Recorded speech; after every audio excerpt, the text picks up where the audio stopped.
Buenos días, ahora sí, ¿cómo están? Hoy nos corresponde ver los dos primeros temas de clase. Empecemos por el tema más general y con el cual iniciamos este medio semestre de la materia Estado y Constitución en Colombia. Hoy vamos a ver la estructura del Estado, el concepto de ley, la aplicación de la ley y al final un pequeño abrebocas de lo que es la creación de una empresa y el registro. Lo primero que debemos saber es qué es el Estado. Muchas personas confunden el término Estado con gobierno o Estado con país. Son tres conceptos filosóficos y teóricos totalmente diferentes. Pueden tener relación entre ellos porque tienen elementos en común y porque a la postre terminan definiendo casi que lo mismo. Pero en su concepción filosófica y teórica son conceptos diferentes. Como podemos ver, la definición que da la Real Academia de la Lengua Española empieza a darnos la confusión, porque dice que es un país soberano. País y Estado son muy similares, pero son diferentes. Ya más adelante vamos a ver por qué. En la segunda definición habla de la forma de organización política. Eso ya es otro tipo de definición en materia de la ciencia política y de las ciencias sociales, porque no es lo mismo un país soberano que una forma de organización política. Son dos definiciones, son dos temas, son dos palabras que se definen de manera muy diferente. Y por último, define un conjunto de los poderes y órganos de gobierno de un país soberano, que es casi lo mismo que la forma de organización política, pero es la parte funcional de esa organización política. Max Weber era un filósofo economista que establecía, que decía que Estado es la organización que controla el monopolio de la violencia legítima. ¿Y qué es la violencia legítima? La fuerza del ejército, las fuerzas armadas. Como ustedes sabrán, durante toda la historia de la humanidad, quien ha tenido la fuerza militar, el poder militar, es quien ha gobernado. Tanto es así que se han presentado dictaduras militares después de golpes de Estado militares. Y son esos generales quienes asumen el rol de jefes de Estado y jefes de gobierno. Entonces, se confirma un poco lo que dice Marx en lo que respecta a poseer la fuerza armada. Ahora sí, miremos, ¿será lo mismo gobierno que Estado y será lo mismo Estado que país? Pues el gobierno simplemente es un grupo de organizaciones que se encargan de controlar ese Estado, de administrarlo, de manejarlo. En la modernidad, pues el gobierno está compuesto por diferentes ramas. Es lo que creo que ustedes ya han oído anteriormente, las ramas del poder público. Entonces, esa organización que se encarga de administrar ese Estado es lo que llamamos gobierno. Malmente decimos que el gobierno es el presidente y los ministros. Ellos hacen parte del gobierno, hacen parte de la rama ejecutiva, pero la rama legislativa también es parte del gobierno, los congresistas, los senadores. Y también vemos a los jueces, ellos hacen parte del gobierno. ¿Por qué? Porque son los que administran la justicia. Aquí vemos los elementos del Estado. Territorio, población, soberanía y gobierno. Son los cuatro principales elementos del Estado. Se preguntarán, ¿cuál es la diferencia entonces entre Estado y país? El país se limita más a un término geográfico. Hay países, hay estados que no tienen territorio, no tienen un país, pero sí tienen una identificación cultural. En los tratados internacionales existe un término que se llama la libre determinación de los pueblos, que consiste en que un grupo que tenga características étnicas, culturales o religiosas similares puede reputarse como un estado. Así nació Israel. El Estado de Israel nació antes de que les dieran esos territorios en el Medio Oriente y era un grupo de religiosos, como pueden saberlo ustedes. Entonces, continuemos con los elementos del Estado. El territorio. El territorio básicamente es el espacio físico donde se ejerce ese poder de dominio y donde se encuentra la población. Siempre que se habla de Estado, actualmente se habla también de territorio. Recordemos el conflicto palestino, donde no los quieren reconocer como Estado. ¿Por qué? Porque no tienen un territorio. El segundo elemento esencial del Estado es la población. ¿Quién es la población? Pues todas las personas que ocupan ese territorio y son el elemento activo del Estado. En Colombia, la población es el constituyente primario. ¿Eso qué quiere decir? Que es quien tiene los poderes sobre el Estado. Cuando nosotros elegimos nuestros gobernantes, estamos eligiendo a esas personas que van a administrar el territorio. Pero si nosotros no los elegimos por elección popular, que es el caso de nuestro país que es democrático, simplemente esa persona no va a poder ejercer ninguna labor de control sobre ese territorio. ¿Por qué? Porque la población no lo eligió. El constituyente primario no votó por él. El tercer elemento esencial del Estado es la soberanía. ¿Qué es ese término de soberanía? Es simplemente el poder defender ese Estado, el que quien lo administre tenga control y dominio sobre ese territorio. Entonces, cuando Colombia tiene sus barcos en el archipiélago de San Andrés, antes del último fallo de la Corte Internacional, Colombia podía navegar por todo el Mar Caribe hasta los límites con San Andrés de Providencia. Ahora ya no lo puede hacer, como pueden ver aquí en esta parte, vemos este dibujo.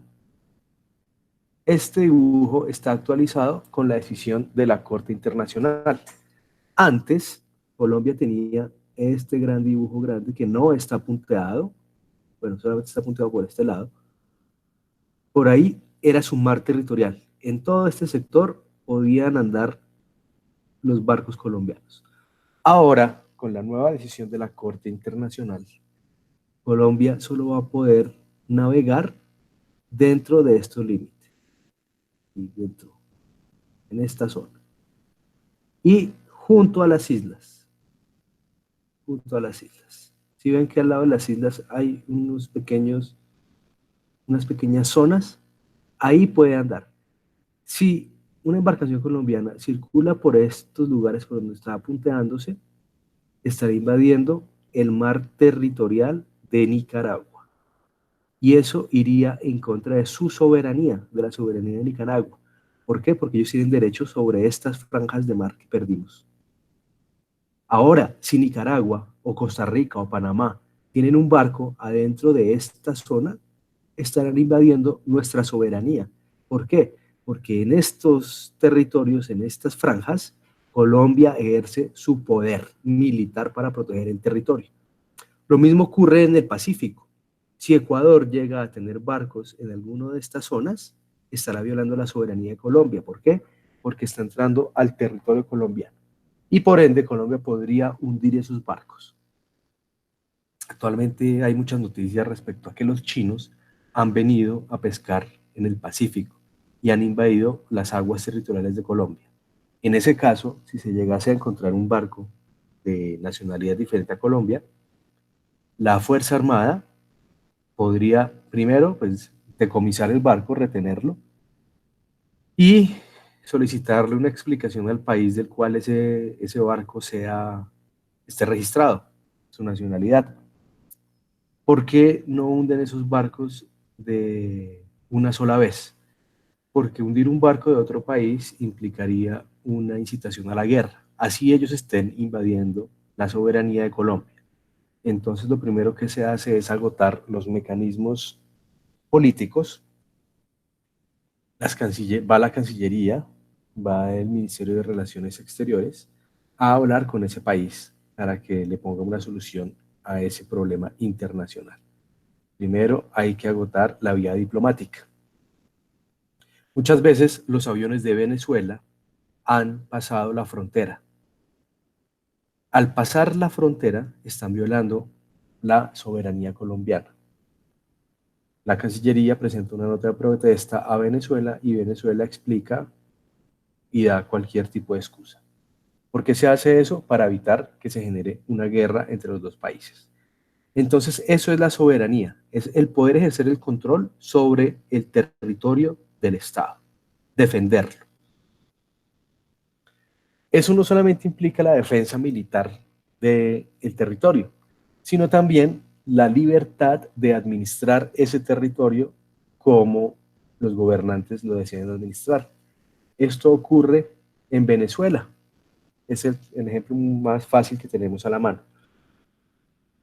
Para muchas personas, Venezuela está incumpliendo varios tratados internacionales. Para Estados Unidos, Venezuela es un país comunista, socialista, que va en contra de las ideas modernas. Pero Venezuela puede ser administrada como lo diga el presidente. ¿Por qué? Porque en la Constitución venezolana se establece que el presidente es el jefe de Estado y jefe de gobierno. Entonces el señor Nicolás Maduro puede decretar que Venezuela es un país socialista o comunista y nadie puede decirle nada. ¿Por qué? Porque tiene la soberanía de administrar el país como él lo considere.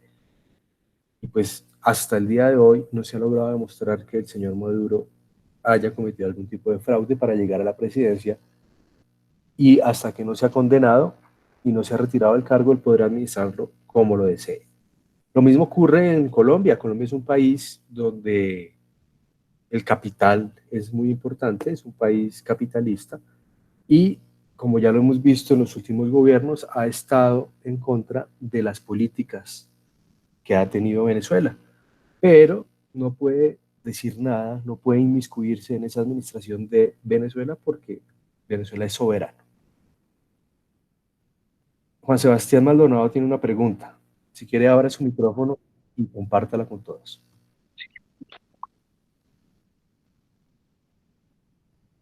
Profe, una pregunta con Sí, ese señor. tema de la soberanía y el tema de Venezuela.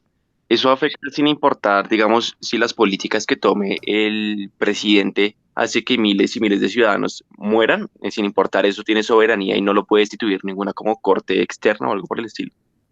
Le doy dos respuestas. La primera, sí, la soberanía permite hacer eso. Y hay muchos países, sobre todo en África, donde ya se han visto muertes masivas de personas porque se mueren de hambre, porque no tienen sistemas de salud y los gobernantes no hacen nada. En ese caso, las personas, la población, deben elevar una demanda ante organismos internacionales para que ellos entren a revisar el tema y, si es el caso, darle sanciones económicas y políticas al país. Pero no significa que sea una autorización para que entre algún ejército de ese país y tome el poder. Eso sería una invasión militar y podría generar una guerra. Lo que pasó con Estados Unidos cuando fue a Irak. En ese momento, Estados Unidos invadió Irak. Ese es un acto de guerra porque Estados Unidos no había sido autorizado por ningún organismo internacional. De hecho, hasta el día de hoy, desde la creación de la ONU nunca ha aprobado una invasión militar a ningún país. Lo que pasa es que los países que tienen el poder económico y militar adelantan esas acciones simplemente porque ellos quieren hacerlo, no porque tengan una autorización.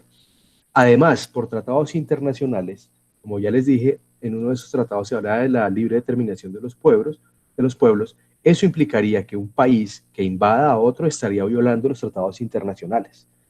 ¿Por qué Estados Unidos puede hacerlo? Porque Estados Unidos siempre hace parte de los órganos directivos de las organizaciones internacionales, entre esos la ONU. Ellos hacen parte del grupo que administra la ONU, donde tenemos unos países que nunca van a poder ser removidos, como lo son Estados Unidos y Rusia.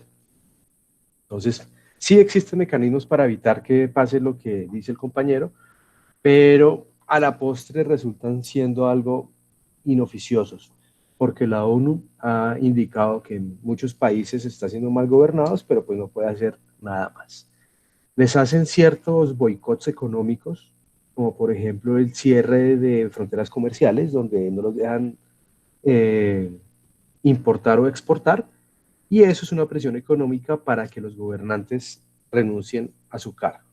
El caso de Venezuela es el más cercano que tenemos, donde se han hecho un sinnúmero de demandas en contra del presidente de Venezuela, antes Chávez y hoy Maduro, y hasta el día de hoy el país sigue funcionando igual. Entonces, por su soberanía puede seguir funcionando así hasta que no sean destituidos o no sean cambiados por otros gobernantes que cambien el sistema político. Bueno, sigamos. Entonces ya debemos tener claro que la soberanía no solamente es la defensa del territorio, sino la autonomía de cómo va a funcionar el país, cómo va a ser administrado.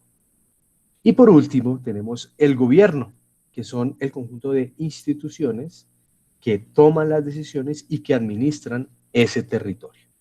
Como les decía al inicio de la clase, el gobierno no solamente es el ejecutivo, es decir, no solamente es el presidente y sus ministros, o el alcalde.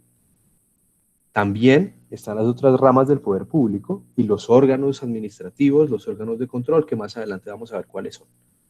Cuando hablemos del gobierno, no hablemos solamente del presidente, hablamos de todos los que están administrando el país, rama ejecutiva, legislativa, judicial, organismos autónomos. Bueno, Colombia tiene un territorio que ya sabemos cuáles son sus fronteras, espero que las sepamos. Por el norte tenemos el Mar Caribe, que tiene como frontera Honduras, todas las islas del Caribe, y llegamos a tener frontera con el estado de la Florida de Estados Unidos. Hasta ese punto llegan las fronteras colombianas. Por el sur tenemos a Ecuador, Perú y Brasil. Por el oriente tenemos a Venezuela y a Brasil. Y por el occidente las fronteras podrían ser Panamá, Costa Rica y el mar internacional. ¿Cuál mar internacional? El Pacífico. Si ustedes miran un mapa mundi, el océano Pacífico es gigantesco. Entonces es tan grande que no alcanzamos a tener fronteras con otros países.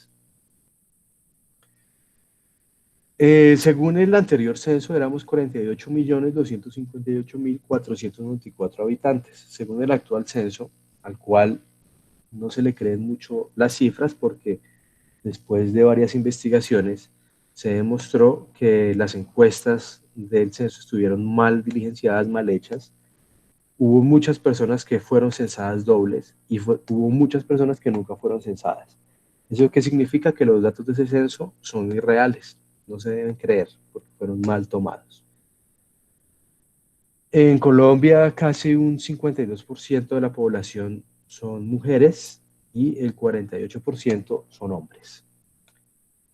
La forma de gobierno colombiana es una república presidencialista, que significa que el presidente es el máximo ente que administra el Estado. ¿Qué otro tipo de gobiernos existen? Está el gobierno como el de Inglaterra o el de Alemania, que no son presidencialistas, son gobiernos parlamentaristas, donde el legislativo, o sea, quien hace las leyes, es el máximo ente administrador en el Estado. Como ustedes han visto, en Alemania y en Inglaterra hay una figura que se llama primer ministro. Ese primer ministro hace las veces del presidente. ¿Sí? Es como el que se encarga de administrar el país. En Colombia, la máxima autoridad no es el Congreso, sino que es el presidente. Por eso se llama un país presidencialista. La mayoría de países del cono occidental somos presidencialistas. De hecho, en América todos somos presidencialistas. Santiago Ferrucho pregunta, ¿cuál es la diferencia entre república? Se me desaparece el mensaje en un segundo. ¿Cuál es la diferencia entre una república presidencialista y semipresidencialista? Si usted me da un ejemplo de un país semipresidencialista, le podré dar la definición. Porque en la práctica eso de semipresidencialista no existe.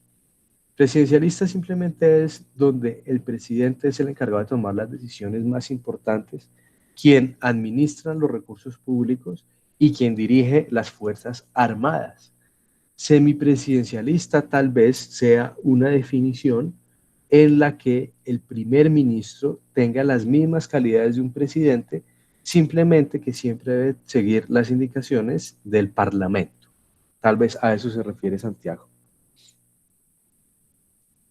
Bueno, perfecto, quedó respondido Santiago.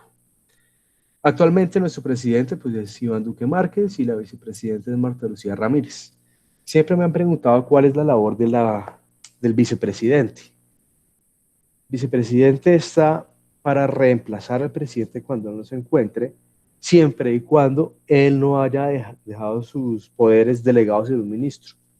Es decir, normalmente el presidente cuando va a salir del país tiene que pedirle permiso al Congreso e indicarle a quién va a dejar a cargo de sus funciones cuando no esté. Si el presidente decide dejar al ministro de Educación, pues el ministro de Educación será quien haga las veces de presidente mientras él esté fuera del país. No es que cada vez que se va el presidente automáticamente el vicepresidente entra a suplirlo, no. Solamente entrará a suplirlo si el vicepresidente no deja a alguien encargado. Como quien dice, el vicepresidente es una figura de adorno, no es necesaria. Pero pues, si llega a morir el presidente, ¿qué ocurre? El Congreso elige un presidente temporal hasta que se hagan nuevas elecciones. Normalmente escogen al vicepresidente porque es una figura que ahí está para algo, ¿sí? La aprovechan. Pero en el caso que se muera el presidente, el Congreso puede elegir a algún ministro para que haga sus veces. No es que automáticamente entre el vicepresidente a reemplazarlo. Bueno, ya teniendo claros los 4 elementos del Estado: territorio, población, soberanía y gobierno, vamos a ver qué es ese término de nación. Ya el término nación es algo más etéreo, es algo más filosófico, más teórico. ¿Por qué? Porque es esa manera de identificarse el grupo de personas que tienen esos elementos en común de los que hablábamos al principio de la clase. Una nación es un grupo de personas que tienen elementos que los identifican y los hacen diferentes a otros grupos de personas. Entonces, Colombia está compuesto por nosotros los colombianos, que tenemos una cultura específica, hablamos un idioma específico, tenemos cierta identidad. Eso es lo que nos hace una nación. Ahora, en la parte de funcionamiento de Colombia, vemos que Colombia es un Estado social de derecho, tal como lo establece el preámbulo de la Constitución, basado en las leyes, es decir, se le da predominio a lo que está escrito en las leyes. Diferente ocurre, digamos, en el caso de Inglaterra o de Estados Unidos, donde las leyes simplemente son un elemento accesorio al sistema judicial. En Colombia, todo lo que esté en la ley es lo que se puede hacer, y lo que no esté prohibido en la ley es lo que no se puede, lo que no esté prohibido en la ley es lo que se puede hacer.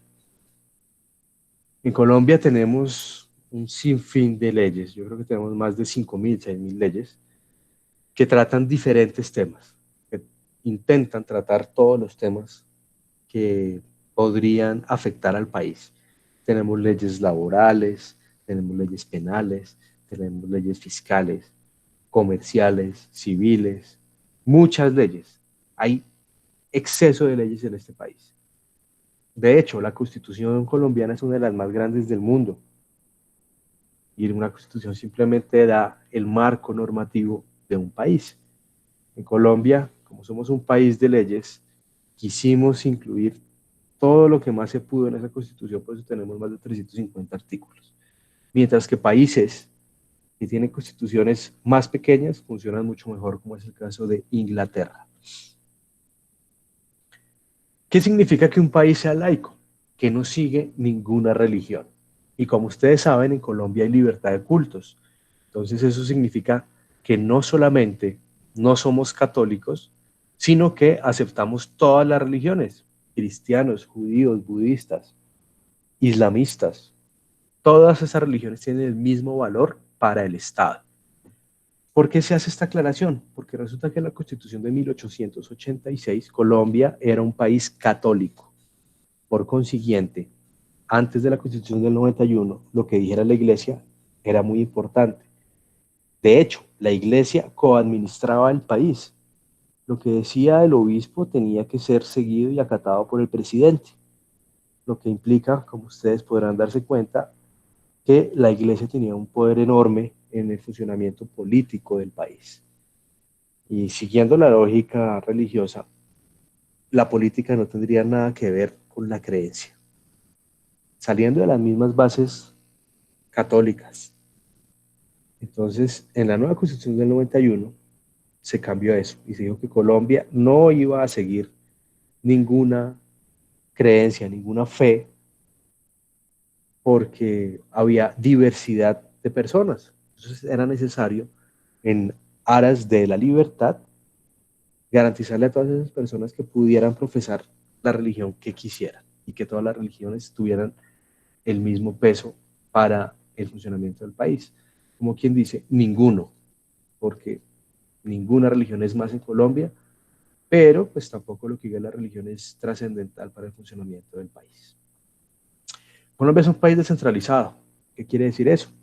Antes, en la Constitución de 1886, Colombia estaba centralizado en Bogotá, donde se administraba todo el país. ¿Qué consecuencias tuvo eso? Que territorios alejados de Bogotá empezaron a ser descuidados. Un ejemplo muy claro fue Panamá.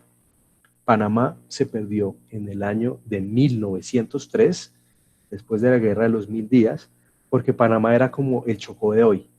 Era un territorio donde solamente había selva y pues donde la gente que vivía en Panamá pues no importaba porque eran muy pocos. Estados Unidos, al observar la ubicación estratégica de Panamá, del departamento de Panamá, habló con las personas que habitaban ese territorio y les dijo que aprovechando que Colombia, que estaba en una guerra civil interna, la guerra de los Mil Días, y que el presidente que estaba en ese momento, que era el señor Marroquín, estaba siendo investigado por problemas en sus elecciones, aprovecharan para independizarse, eso sí, siempre y cuando le garantizaran a Estados Unidos la posibilidad de construir el canal de Panamá y la posibilidad de explotarlo los primeros 100 años. Si ustedes se dan cuenta, la Guerra de los Mil Días fue en el año de 1902, fue de 1901 a 1903. Y en el 2003, Panamá tomó posesión del canal. ¿Por qué? Porque ahí fue cuando se cumplieron los 100 años que pactaron con los Estados Unidos para la explotación del canal de Panamá. Entonces, así fue como se independizó Panamá de Colombia.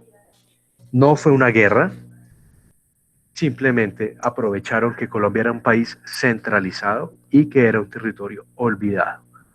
Entonces, al ver esa negociación que le propuso Estados Unidos, pues ellos la aprovecharon y se separaron del país. Actualmente, después de la Constitución de 1991, se dijo, esta centralización en Colombia no funcionó. Miren el ejemplo de Panamá. Lo que vamos a hacer ahora es darle fuerza a los entes territoriales, a los departamentos, a los municipios. Entonces vamos a dejar que ellos se administren independientemente. No lo confundan con el caso de países federales, como es el caso de México, o países como Estados Unidos, donde cada uno de los estados tiene un poder muy independiente. No, en el caso de Colombia es una mixtura entre una centralización y una federalización. ¿Por qué? Porque hay un gobierno central que se encarga de crear las leyes, de administrar los recursos nacionales, pero esa sede central le envía recursos a los departamentos para que ellos los administren independientemente. Por eso, si ustedes miran la estructura actual de Colombia, los departamentos han pasado a tener cierto protagonismo en su administración. Antes de la Constitución del 91, el presidente elegía a los gobernadores y a los alcaldes. Actualmente, como ustedes saben, nosotros ya podemos escoger, en el caso de Bogotá, nuestro alcalde. En el caso de la gente que vive fuera de Bogotá, pero que vive en Cundinamarca, escoge alcalde y gobernador. Esta descentralización ha servido para que los entes territoriales tomen fuerza, pero en la práctica también se ha visto que no solamente están robando en el centro del país, donde se administra la mayoría de cosas, sino también que las regiones se pierden y se desvían recursos. Lastimosamente, la corrupción no solamente es a nivel nacional, sino también a nivel departamental y municipal. Contratos que no se ejecutan, contratos con precios elevados donde la persona que lo adjudicó tiene algún tipo de ganancia. Entonces, pues la corrupción antes solamente era centralizada, ahora la corrupción también es descentralizada. Y por último, Colombia es un país donde predomina el bienestar general, donde la mayoría tiene, ¿cómo se diría? Tiene prelación sobre lo particular.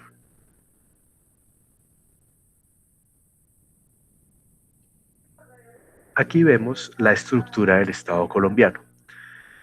Como pueden observar, tenemos las ramas del poder público, las cuales conocemos ya desde que estábamos en el colegio, que son la legislativa, ejecutiva y judicial, que más adelante veremos minuciosamente. Y por otro lado tenemos los órganos, que están los órganos de control, la organización electoral y algunos otros órganos que se encargan de administrar o ayudar en la administración del Estado. Empecemos con las ramas del poder público. La rama legislativa. Denme un segundo, yo reviso. Tenemos una específica.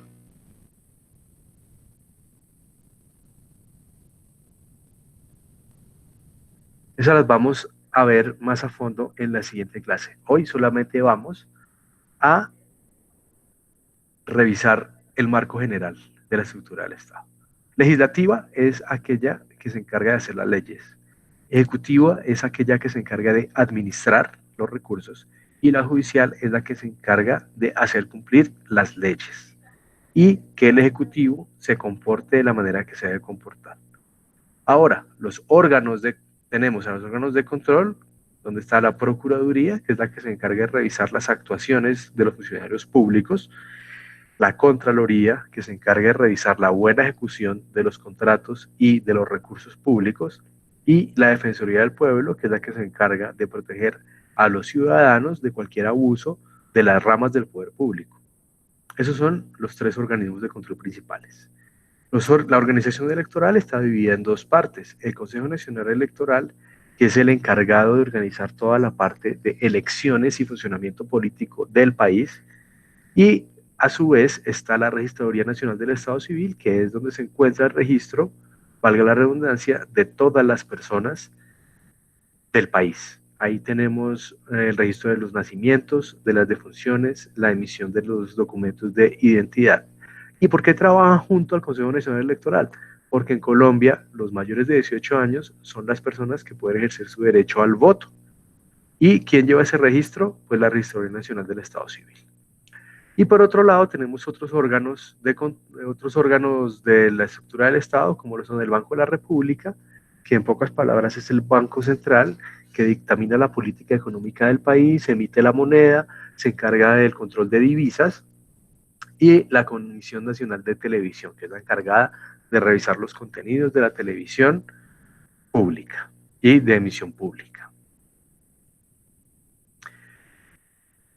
En esta clase vamos a aclarar dos términos importantes, que son los servidores públicos y los empleados públicos.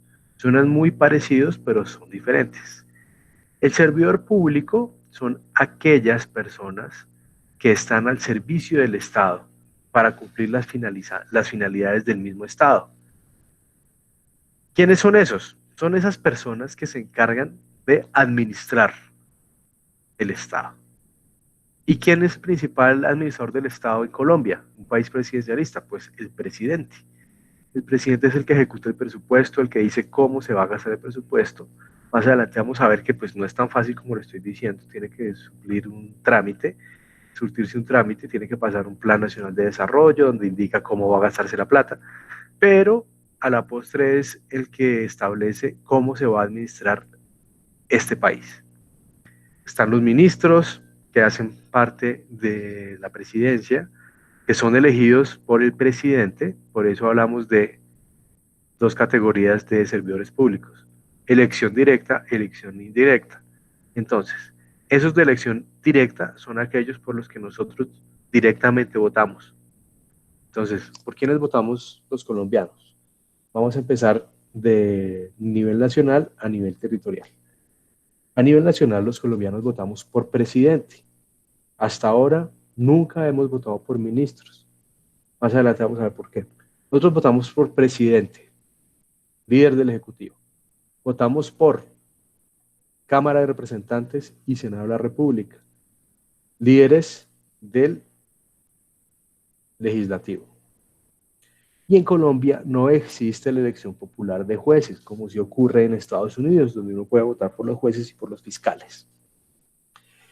Entonces, nosotros votamos por esos personajes a nivel nacional. Vamos solamente a hablar de nivel nacional, después hablaremos del territorial y del municipal.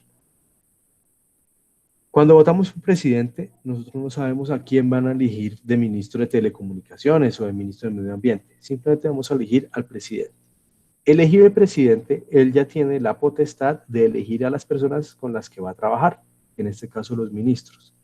Esos servidores públicos, esos ministros, son de elección indirecta, porque son elegidos por la persona que nosotros elegimos. ¿Sí? Los ministros son elegidos por el presidente, los jefes de departamento son elegidos por el presidente. Entonces, todos esos funcionarios que se encargan también de administrar el país no son elegidos por el pueblo, no son de elección directa, sino que son elegidos por quien elige el pueblo, como quien dice, elección indirecta. Entonces, a nivel nacional ya vimos que el presidente y los congresistas son a nivel nacional. A nivel departamental elegimos gobernadores y diputados. Gobernador es el jefe del ejecutivo a nivel departamental y los diputados son los que emiten las normas a nivel departamental. Y a nivel municipal, más pequeño, elegimos directamente a los alcaldes, que son los que dirigen el ejecutivo del municipio, y a los concejales y ediles, que son los que se encargan de la parte legislativa a nivel municipal. Bueno, recordemos que no solamente los ministros son servidores públicos de elección indirecta, también tenemos al contralor, al personero, al procurador, al fiscal, a los magistrados de las altas cortes, al auditor general. ¿Quiénes escogen a estos personajes? El Congreso de la República. Nosotros sí votamos por los congresistas, pero ellos después, en una elección interna, eligen a estos personajes que van a ocupar estos cargos. Ahora vamos a ver qué son los empleados públicos. Los empleados públicos simplemente son esas personas que se encargan de hacer la labor diaria de las entidades públicas. Entonces, los servidores públicos son más políticos, mientras que los empleados públicos son las personas que trabajan, los que están en el día a día. Cada vez que hay un cambio de presidente, pues hay un cambio de ministros, ¿sí? Porque nosotros los elegimos al presidente y él elige a su grupo de trabajo. Ese cambio de presidente no significa que también se tengan que cambiar los empleados públicos. Los empleados públicos, que son de 3 categorías, pueden seguir trabajando. Entonces, ¿qué es eso de libre nombramiento y remoción? Son aquellos que son elegidos por las personas que han sido designadas para administrar esa entidad pública. Por ejemplo, el director del SENA. Hablemos del bienestar familiar, que es mucho más fácil de entender. El bienestar familiar es una entidad del Estado. ¿Quién elige al director del bienestar familiar? El presidente. Entonces, ese nuevo director es un funcionario público de elección indirecta, porque es elegido por el presidente, que a su vez va a elegir con quién va a trabajar. Entonces va a nombrar a un grupo de personas que van a ser empleados públicos de libre nombramiento y remoción. ¿Por qué? Porque es el director del ICBF el que los pone o el que los quita. Normalmente cuando hay un cambio de administración, un cambio de presidente, esos funcionarios de libre nombramiento y remoción se van. ¿Por qué? Porque hacen parte del grupo de trabajo del director de esa entidad. Y pues el que llega quiere poner a las personas en las que confía y a las que conoce en su trabajo. Muchas veces esos funcionarios de libre nombramiento y remoción se mantienen porque ejercen bien su labor y el nuevo director pues considera que pueden seguir trabajando ahí. Juan Sebastián Maldonado dice si esos son los que se conocen como contratistas. Sí, señor, los empleados públicos son los contratistas. Los de libre nombramiento y remoción, la mayoría estaban por contrato de prestación de servicios. Entonces, en el momento que hay un cambio de administración, esos contratistas solicitan que se termine el contrato. ¿Por qué? Porque lo más normal es que el que va a llegar va a cambiar a todo el grupo de trabajadores. Entonces, en ese punto, en el libre nombramiento y remoción, se encuentran los contratistas Juan Sebastián. Por otro lado, tenemos los empleados públicos de carrera administrativa. ¿Eso qué quiere decir? Que son personas que han venido trabajando en la función pública desde hace un buen tiempo. Entonces, esas personas arrancan en un cargo y se preparan para subir de cargo. Ese cambio de cargo a uno mejor implica que deben tener ciertos conocimientos, cierta experiencia. Si cumplen con esos conocimientos y con esa experiencia, pues son capaces de pasar los exámenes y cambiar de trabajo a uno mejor. Por eso se llama carrera administrativa. Hay muchos empleados públicos que se mantienen en su cargo desde que empiezan hasta que terminan. Lo que pasa es que siempre van a estar en el mismo nivel, no van a tener mejoras salariales, porque pues no han hecho nada para hacerlo. Entonces conozco secretarios en un juzgado que llevan 15 o 20 años y pues a veces los promueven por tiempo, pero eso depende del cargo, ¿sí? La carrera administrativa, como bien dice, es una carrera que implica ir mejorando con el tiempo para así ir mejorando también en un escalafón y tener mayor estatus y mayor salario. Y por último tenemos a los trabajadores oficiales, que son, también pueden ser contratistas o pueden tener un contrato laboral con las empresas o las empresas industriales o comerciales del Estado y con las entidades descentralizadas.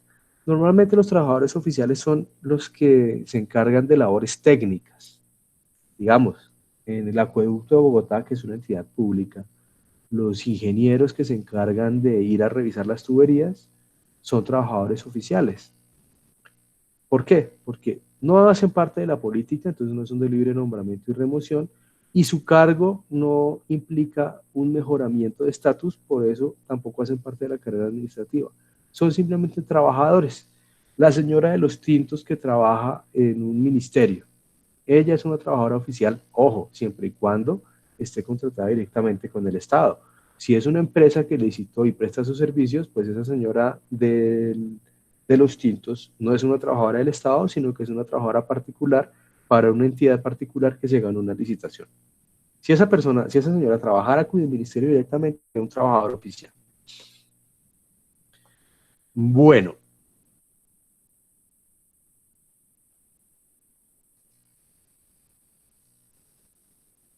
los principios de la función administrativa están muy claros. Vamos a ver si ustedes creen si se cumplen o no se cumplen. Ustedes se encargarán de definirlo. Principio de economía. ¿Qué implica el principio de economía? Que todos los procedimientos del Estado deben buscar el ahorro de los recursos. Es decir, que no se gaste más de lo que se debe gastar. Ustedes dirán si se cumple o si no se cumple. Principio de eficiencia. Es decir, que con los recursos que se tengan se cumplan los objetivos y se traten de ahorrar los recursos que se tienen. El principio de publicidad es muy importante. porque todos los actos de la función administrativa deben ser públicos, es decir, todas las personas deben conocerlos para que tengan validez. No hacemos nada con que salga un decreto donde digan que todas las personas van a tener derecho a que les paguen un subsidio. Si no le dan a conocer a las personas cómo funciona el subsidio, quiénes tienen derecho al subsidio y cuánto es el subsidio, pues simplemente es una política pública que no va a servir, no es pública, entonces nadie la va a conocer.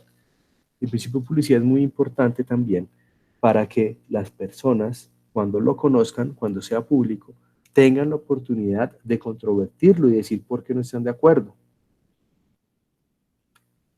Ese principio yo creo que sí se cumple, porque de no cumplirse no podría funcionar el Estado.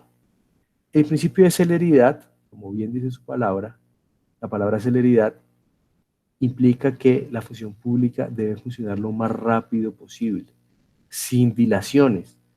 Las solicitudes deben ser contestadas en el menor tiempo posible. Las soluciones deben ser tomadas en el menor tiempo posible. En algunas entidades funciona, en otras no tanto. El principio de imparcialidad significa que no importa quién tenga una relación con el Estado, debe ser tratado de igual manera.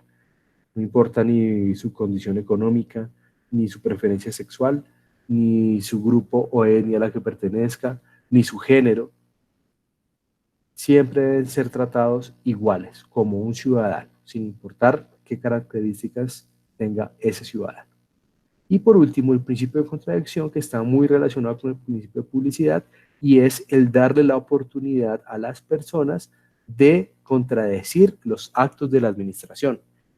Si el día de mañana sale un decreto en el que digan que todas las personas que estén en sus casas van a tener que pagar una multa, pues podrá ser controvertido porque vemos un decreto anterior donde nos obligan a estar confinados hasta el 13 de abril. Entonces, este nuevo decreto sería ilegal porque estaría violando un decreto anterior. O la otra opción sería revisar si ese nuevo decreto le quita la fuerza al decreto que nos tiene confinados hasta el 13 de abril. Si ese nuevo decreto dice que las personas que estén en la casa van a tener una multa y que desde hoy se aplica ese decreto, automáticamente el decreto del 13 de abril quedaría sin fuerza. ¿Por qué? Porque ha sido derogado por el nuevo decreto. Esos decretos donde establecen trámites que son innecesarios se pueden demandar porque hay leyes antitrámites. Entonces, si una entidad pública establece un requisito exagerado para que el ciudadano pueda acceder a su funcionamiento, a sus servicios, pues ese decreto podrá ser demandado, podrá ser controvertido, aplicando el principio de contradicción. Pasemos entonces a un tema un poco complicado, pero muy importante, y es la pirámide de Kelsen en las normas colombianas. ¿Qué es la pirámide de Kelsen? Es el nivel de importancia que tiene cada una de las normas. Como pueden observar, en la parte de arriba tenemos la Constitución. La Constitución es norma de normas, es el marco general del funcionamiento normativo del país. En la Constitución se establecen los lineamientos generales de las leyes colombianas. Cualquier ley, decreto o normatividad que no esté acorde con la Constitución no tiene ninguna validez. Después de la Constitución tenemos las leyes nacionales, es decir, esas leyes que emite el Congreso de la República. Si esa ley va en contra de la Constitución, pues no podrá funcionar, porque la Constitución prevalece sobre cualquier otra norma. Si esa ley está de acuerdo con la Constitución, podrá incluirse en la normatividad colombiana sin ningún problema. Los decretos. ¿Qué son los decretos? Los decretos son aquellos documentos que emite el Ejecutivo, es decir, el presidente y sus ministros, para poner en práctica la ley. Por eso se llama Ejecutivo, porque ejecuta. Y legislativo, ¿por qué? Porque hace la ley. Entonces, el Ejecutivo ejecuta esta ley. ¿Qué pasa si el decreto va en contra de la ley? Dice algo diferente a lo que dice la ley. Ese decreto será ilegal. Si ese decreto está acorde con la ley, pero el decreto va en contra de lo que dice la Constitución, ese decreto no tiene ninguna validez. ¿Por qué? Porque aunque esté acorde a la ley, está en contra de la Constitución. Y como ya vimos, la Constitución es la norma de normas y prevalece sobre cualquier otro tipo de norma a nivel nacional. Después de los decretos, tenemos actos de otras autoridades nacionales, diferentes al presidente de la República, según su jerarquía. Ahí tenemos los actos de los ministros, que son menos importantes que los del presidente, pero son los segundos después del presidente. Las decisiones que toman las entidades, las entidades públicas, que están debajo de las decisiones que toman los ministros, y así vamos viendo el nivel jerárquico dependiendo del organigrama de la entidad. Después de esto vemos las ordenanzas departamentales. ¿Qué es eso? Las ordenanzas son, ya aquí, de aquí para arriba, estos 4 primeros peldaños son nivel nacional. Cuando empezamos con las ordenanzas departamentales y los actos ordinarios de los gobernadores, esto ya es nivel departamental. Entonces, nación, estos 4, estos 2 departamentos. ¿Quién es el que encabeza el legislativo del departamento? La asamblea departamental, que es la encargada de sacar unas leyes, que no se llaman leyes, sino que se llaman ordenanzas, pero para seguir en este contexto son las leyes a nivel departamental, se llaman ordenanzas. Esas ordenanzas tienen que estar acordes a la ley nacional y a la Constitución. Ya sabemos qué pasa si no están acordes ni a la ley ni a la Constitución, o alguna de ellas dos. Van a ser ineficaces, no van a funcionar, porque no están cumpliendo con lo que dicen los peldaños de arriba. Los actos ordinarios de gobernadores. El gobernador es el ejecutivo del departamento, que emite también decretos. Esos deben estar avalados por una ordenanza. Si el gobernador emite una estampilla para cobrar un impuesto, ese decreto sería ilegal, a no ser que mediante una ordenanza autoricen al gobernador a emitir esa estampilla. Debajo de los decretos del gobernador están los actos de las demás autoridades departamentales y del distrito. ¿Por qué este cuadro incluye aquí el alcalde distrital y aquí los actos de las entidades o autoridades del distrito? Porque Bogotá tiene las características de un departamento. Bogotá es el distrito capital. Entonces, Bogotá, aunque se podría interpretar que es una ciudad y que sería el tercer nivel, por su importancia, por su cantidad de personas, de habitantes, está a nivel de un departamento. Bueno, entonces sigamos con el segundo nivel. Listo, tenemos entonces, segundo nivel, ordenanzas, actos de los gobernadores, y en el caso de Bogotá, el alcalde, y actos de las demás autoridades departamentales o distritales en Bogotá, según su jerarquía. Como pueden ver, estos 3 escalones siguientes, ordenanzas, actos de gobernadores y demás autoridades, son equiparables a estos 3 nacionales. Son lo mismo, solo que a nivel departamental. Ahora pasemos al tercer nivel, que es el nivel municipal. Se va a repetir lo mismo. Actos del Consejo Municipal, que es lo mismo que las ordenanzas y lo mismo de las leyes, solo que a nivel municipio.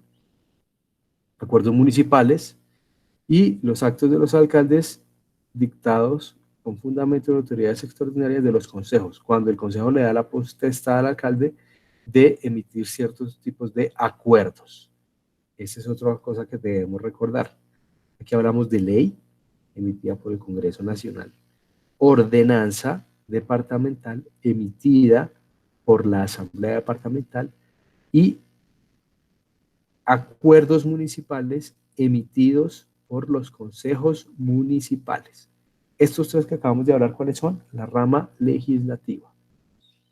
Actos ordinarios de alcaldes, decretos, igual que los actos ordinarios de gobernadores, decretos, igual que los actos del Ejecutivo Nacional, que son decretos. Y por último, todos los demás actos de las autoridades municipales según su jerarquía. Importante esta pirámide, lo que está arriba manda sobre lo que está abajo. Si esto de abajo no cumple con lo que está en alguno de los peldaños de arriba, no podrá funcionar, no será legal.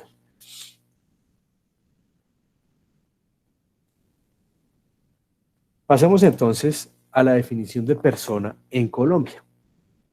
En Colombia hay dos tipos de personas, las personas naturales y las personas jurídicas. ¿Quiénes son las personas naturales? Las de carne y hueso. Nosotros, los humanos, somos las personas naturales. En cambio, las personas jurídicas son una ficción, no existen en la vida real, no son palpables, no se escuchan, no se ven, no se pueden tocar, pero sí existen, sí son sujetos de derechos y obligaciones.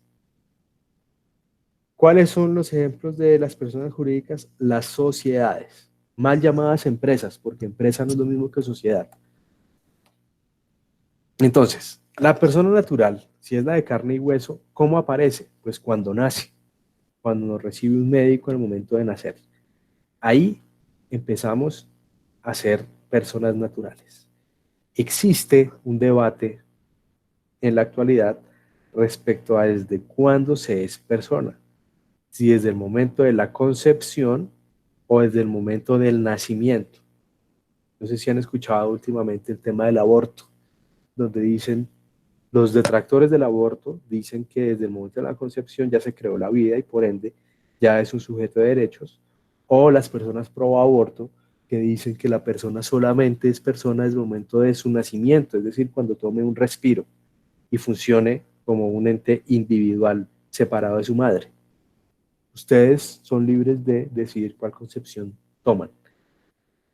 Lo que sí les puedo decir es que el Código Civil en su artículo 90 establece que la persona natural aparece con su concepción. La Corte Constitucional ha tenido diferentes posturas y en ocasiones ha dicho que es desde el momento de la concepción o también ha dicho que desde el momento en que se empieza a crear la vida, es decir, cuando se forma el embrión. Entonces, pues ustedes tomarán la decisión de qué postura van a apropiarse. La desaparición de la persona natural simplemente se da cuando se muere. En aquel momento en que la persona deja de vivir, deja de ser persona. En cambio, las personas jurídicas, al ser una ficción legal, su aparición se registra, se establece desde que es registrada. Es decir, ustedes van a crear una sociedad, ustedes se dedican a hacer empanadas y para no funcionar como una persona natural, sino que quieren tomar seriedad, quieren que el negocio sea más fuerte y tenga mayor negociación, tenga acceso a créditos, pueda contratar gente, tenga un patrimonio diferente al de ustedes, deciden montar una sociedad que se va a llamar la Empanada SAS. Van a la Cámara de Comercio y hacen el registro de ese contrato social. En ese contrato social, ¿qué se dice? ¿Cómo va a funcionar la sociedad? ¿Dónde va a estar domiciliada? ¿Cuánto va a ser su capital? ¿A qué se va a dedicar? Eso no es que nazca, porque no hubo ningún acto fisiológico para que existiera. Simplemente es el acuerdo de las partes. Ese acuerdo de esas partes da nacimiento a esa persona jurídica. ¿Y por qué es importante esta distinción de persona jurídica y persona natural? Porque el término persona implica tener derechos y contraer obligaciones. Una persona natural tiene derecho a qué? Tiene derecho a la vida, tiene derecho al nombre, tiene derecho a tener un patrimonio. Una persona jurídica, ¿a qué tiene derecho? Tiene derecho a tener un patrimonio autónomo, a poder administrar ese patrimonio como bien lo tenga, siempre y cuando respete la ley, a exigir que la ley se cumpla a su favor. Entonces, una persona jurídica es equiparable a una persona natural en cuanto a derechos y obligaciones. Claramente hay ciertos derechos que solamente son inherentes a la persona, como el derecho a la libertad de cultos. Yo no conozco una empresa que se dedique a rezar, una sociedad que se dedique a rezar, o una sociedad que tenga derecho a la salud, porque pues, la salud es un derecho que tienen las personas naturales. Bueno, estábamos hablando que la persona jurídica aparece con su registro en la Cámara de Comercio. En ese momento nace una persona jurídica, aparece una persona jurídica que va a tener derechos y obligaciones. ¿Cuándo desaparece la persona jurídica? Cuando es liquidada, es decir, cuando por cualquier razón, que no veremos en esta clase, pero por ejemplo, cuando los socios deciden que ya no va a funcionar más la sociedad, en ese momento llegan a un acuerdo que se acaba el contrato social y por ende toca liquidar la sociedad. O cuando un juez establece que esa sociedad no puede seguir funcionando. Por ejemplo, esas sociedades que se dedican a lavar activos, después de un proceso penal donde se descubre que hubo lavado de activos, esa sociedad pasa a liquidación por orden judicial. ¿Por qué? Porque su finalidad no era otra sino blanquear capitales que provenían de un ilícito. Entonces tengan muy en cuenta la diferencia entre persona natural y persona jurídica.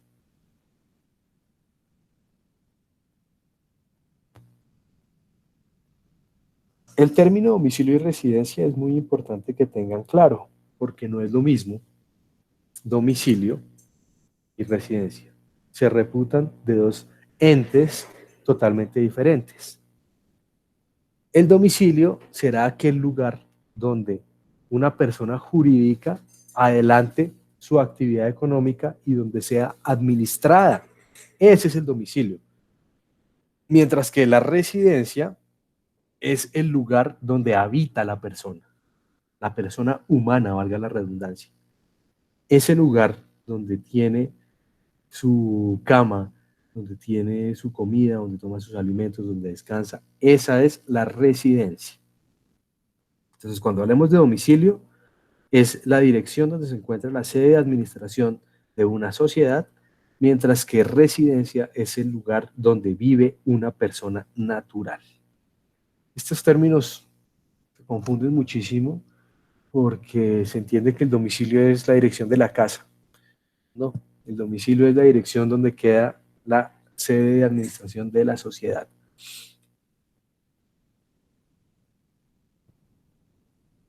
¿Qué es la nacionalidad?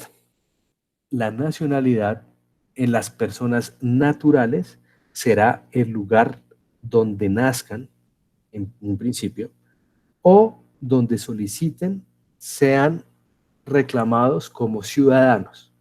Es decir, ustedes tienen un hijo, ese hijo por el hecho de nacer aquí en Colombia es nacional colombiano, por nacer en territorio colombiano.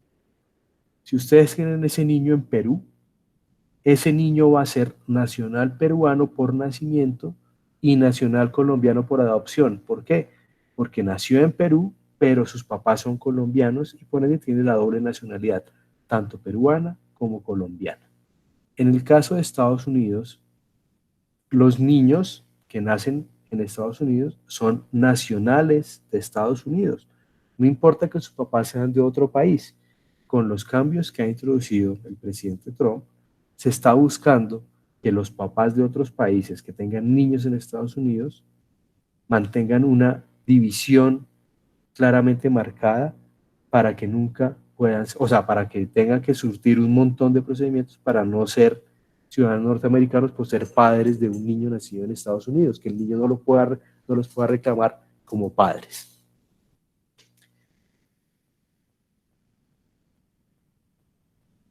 Cuando una persona, digamos el caso de un colombiano, quiere ser nacional alemán, en Alemania le solicitan a todas las personas que están tramitando su nacionalidad alemana que renuncien a todas sus nacionalidades, porque en Alemania solamente se permite la nacionalidad alemana. Entonces, muchas personas que han nacido en otros países y van a Alemania y quieren hacer el proceso para ser alemanes, tienen que renunciar a su nacionalidad. En Colombia puede haber doble nacionalidad, como les dije, un niño puede tener padres peruanos y nacer en Colombia, pues va a ser colombiano y sus papás, por adopción, le van a dar la nacionalidad peruana. Eso ocurre con los niños venezolanos. Esos niños de venezolanos que nacen en Colombia serán colombianos y venezolanos.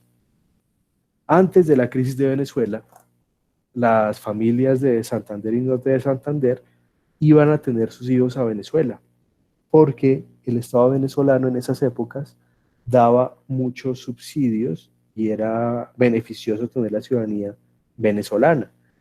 De hecho, en esa época viajar con pasaporte venezolano era mucho más fácil que viajar con pasaporte colombiano, por aquel estigma que hemos tenido durante estos tiempos modernos de ser un país narcotraficante. Teníamos negada la entrada a muchos países donde era necesario obtener una visa, mientras que el ciudadano venezolano podría viajar más libremente porque pues, Venezuela no tenía ningún problema de este tipo. Entonces mucha gente viajaba a Venezuela para tener el niño allá y que el niño tuviera la cédula venezolana. En las zonas de frontera se ve mucho este comportamiento, no solamente por los beneficios, sino por darle más oportunidades a las personas que tienen doble nacionalidad, porque eso implica que pueden trabajar automáticamente en el otro país porque son nacionales de ese país. No necesitan un permiso de trabajo especial, cosa que sí se requiere cuando ustedes no son nacionales de un país. Bueno, en el caso de la persona natural, como ya hemos visto en todos estos ejemplos, la nacionalidad será del lugar donde se nace en un principio. En el caso de las personas jurídicas, hay dos opciones para determinar la nacionalidad. La primera opción y más normal es donde esté registrada la sociedad. Si ustedes crean una sociedad en Colombia y la registran en Ecuador, pues esa sociedad será ecuatoriana. Pero también existe la otra posibilidad y es según las normas con las cuales fue creada. Entonces yo puedo estar en Colombia y crear una sociedad según la normatividad del Estado español. Esa sociedad podrá tener nacionalidad española. ¿Por qué? Porque fue creada bajo la ley española. Claro, para que pueda existir esa sociedad con la legislación española, tendré que registrarla en España, porque esa sociedad que cumple la legislación española probablemente no cumple con la legislación colombiana y me sea imposible registrarla en Colombia. Tengan mucho en cuenta esto que les acabo de decir. ¿Será que todas las personas son capaces? No, no todas las personas son capaces. Para que haya capacidad, la persona debe ser consciente de sus obligaciones y de sus derechos. Entonces, en las personas naturales serán capaces todas las que no sean incapaces. ¿Y quiénes son incapaces? Los menores de edad, por ejemplo. Un menor de edad es incapaz en muchos, de hecho, en la mayoría de actos jurídicos. Un menor de edad no puede firmar contratos, un menor de edad no puede votar. ¿Por qué? Porque no tienen el suficiente conocimiento, el suficiente raciocinio para ser conscientes de sus derechos y de sus obligaciones. No saben qué pueden exigir ni qué es lo que tienen que cumplir. Cuando cumplen 18 años se adquiere la mayoría de edad y por ende se adquiere la capacidad plena. Ahora bien, hay otros tipos de incapaces, digamos los locos. Los locos no son capaces. ¿Por qué? Porque no tienen la capacidad mental, valga la redundancia de capacidad y capacidad, no tienen la suficiencia mental para determinar las consecuencias de sus actos. Entonces, un loco no puede votar porque pues, no sabría por quién votar, un loco no puede firmar un contrato porque puede que esté en un momento de trance donde no tenga la lucidez suficiente y no es garantía para las otras personas de la sociedad de que esa persona vaya a cumplir con sus obligaciones. Entonces, por eso los locos también son incapaces. Las personas que sean decretadas como incapaces por un juez, también puede que sea una persona que tenga problemas con el juego. Un ludópata no es capaz de manejar su patrimonio porque todo lo va a gastar en el juego. Entonces será declarado incapaz por un juez, así sea mayor de edad y así no esté loco. Es una enfermedad mental, la ludopatía. Entonces será declarado incapaz y los contratos que firme no tendrán ninguna validez. En las personas jurídicas como tal no pueden funcionar solas o independientemente. Siempre van a necesitar personas naturales que las representen. En el caso de las sociedades se llaman representantes legales, que son personas naturales que obligan a esa sociedad, a esa persona jurídica. Esas personas naturales, lo primero que debemos tener en cuenta es que deben ser capaces para poder representar a la persona jurídica. porque si voy a escoger a un gerente, representante legal que esté loco, pues no se va a poder representar él mismo y mucho menos va a poder representar a un tercero. Entonces, ese representante legal es una persona capaz que tiene también la capacidad de obligar a la sociedad, a la persona jurídica que está representando. Toda sociedad debe tener un representante legal, porque de no tenerlo no podrá funcionar.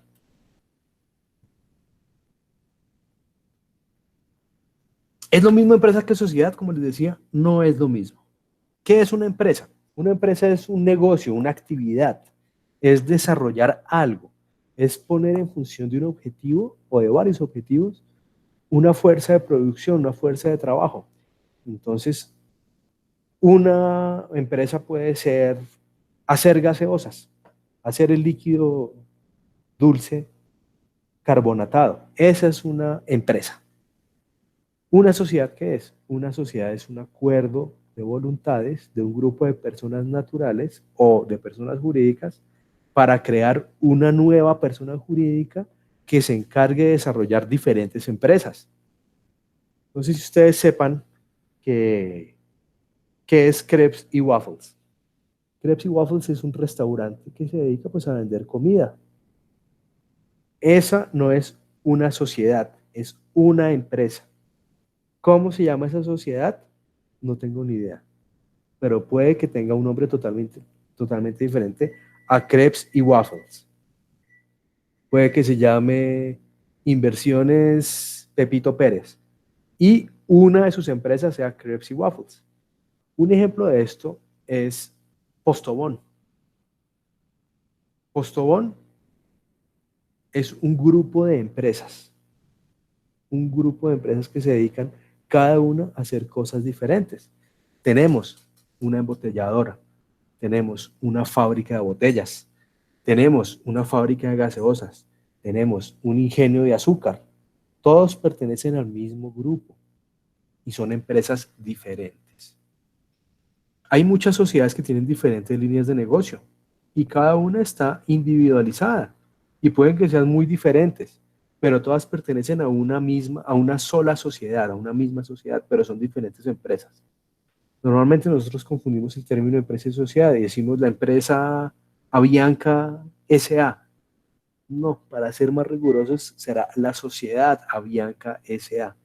¿Por qué? Porque Avianca tiene diferentes empresas. Tiene una empresa que se dedica al transporte de pasajeros, tiene otra empresa que se dedica al transporte de carga, tiene otra empresa que se dedica al mantenimiento de aviones y todas son Avianca. ¿Sí? Tengan pendiente esa diferencia. Bueno, ¿cómo se crea una sociedad en Colombia? Básicamente, registrando un contrato social y a través de un documento privado o público. Un documento privado es simplemente el acuerdo de las personas en el caso de las SAS y un documento público es ese documento privado llevado a una notaría para que el notario dé fe pública de su contenido. Todo el resto de sociedades diferentes de las SAS se crean por documento público. ¿Qué diferencias tiene en el documento público y el privado? Que el privado es solamente entre las partes, nadie más lo conoce, no es necesario registrarlo y todos los actos de esa sociedad van a ser entre los privados. Mientras que por escritura pública, al llevarlo a una notaría, se da fe pública, se le da a conocer a todo el mundo, a terceros, que existe esa sociedad. Es necesario registrar esa escritura y todos los actos que se ejerzan en esa sociedad deben ser tramitados a través de notaría por escritura pública. Los elementos del contrato de la sociedad los pueden ver acá, que son la identificación de los asociados, el tipo de sociedad que sea, el nombre de la sociedad, el domicilio donde se administra esa sociedad, el objeto social que es las labores que puede desarrollar esa sociedad, la vigencia que es la duración que va a tener, que puede ser o indeterminada, es decir, hasta que sea liquidada, o puede tener un término de 1, 5, 10, 15, 25, 40, 50, 100 años, el tiempo que quieran y que estén de acuerdo los socios. El capital social, que es la plata con la que va a funcionar la sociedad, el capital autorizado, que es la plata que ya está en las cuentas para funcionar, quién va a ser su representante legal, la persona designada como gerente y como representante legal para que obligue a la sociedad frente a terceros, quiénes van a ser la asamblea de socios o accionistas, es decir, todos los que hacen parte de esa sociedad, la fecha de los informes, es decir, cuándo se van a dar estados financieros, cuándo se van a hacer las asambleas, las causas de disolución, es decir, por qué razones se puede acabar esa sociedad, la designación del revisor fiscal si es obligatorio o si no es obligatorio, pues omitan ese punto, los nombramientos del representante legal, del secretario, de los cargos más importantes, la cláusula compromisoria, que es aquella en la que se establecen los mecanismos que se van a utilizar en caso de cualquier disputa entre los socios, y por último, la firma de los socios que van a crear esa sociedad.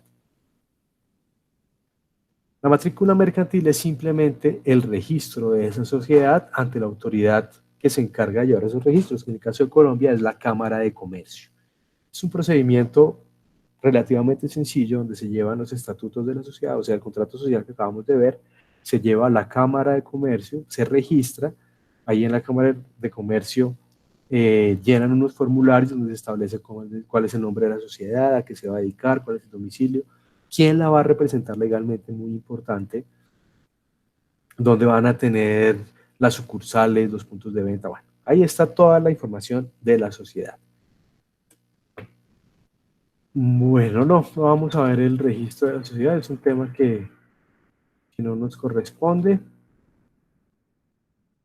pero sí vamos a ver un tema muy importante, que son las fuentes del derecho. ¿Qué es una fuente del derecho? Es básicamente de donde se saca la información a lo que se acude en caso de cualquier controversia o cualquier falta de certeza respecto a una disposición legal. Entonces, la principal fuente del derecho en Colombia es la Constitución. Ya vimos en la pirámide de Kelsen que es la norma de normas. Lo que está en contra de la Constitución es inconstitucional y no puede funcionar en el sistema colombiano. También las otras fuentes del derecho son las leyes y los decretos, porque pues ahí está indicada la normatividad principal. La jurisprudencia son las decisiones que toman los jueces basándose en la interpretación, es su interpretación de las leyes y de la Constitución. Y por último, la doctrina, que son esos estudios que hacen los científicos del derecho, donde analizan tanto la Constitución, las leyes, los decretos y la jurisprudencia. La prevalencia de las leyes es muy similar a la pirámide de Kelsen que acabamos de ver. Primero está la Constitución y los tratados internacionales, después la ley nacional, decretos nacionales, ordenanzas, decretos departamentales, acuerdos municipales y decretos del alcalde. Como pueden ver, es un resumen de la pirámide de Kelsen que vimos al principio. Bueno, creo que esto ha sido todo por hoy.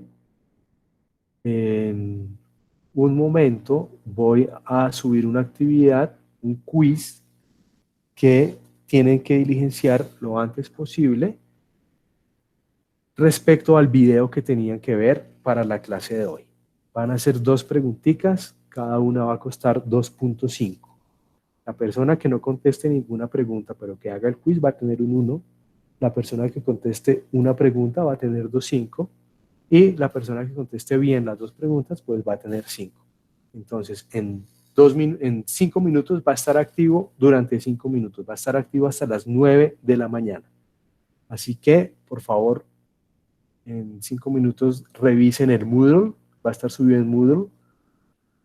En la carpeta, en el tema número 0.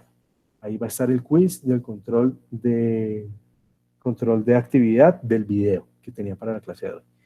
Muchísimas gracias, nos estamos escuchando en 8 días.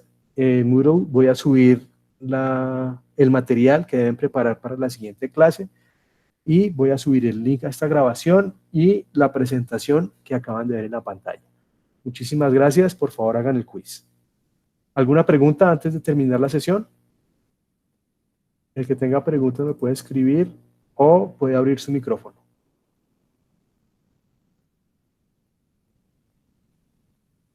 Bueno, al parecer no hay preguntas, entonces en 4 minutos estará disponible el quiz del control del video. Muchísimas gracias y nos estaremos escuchando en 8 días.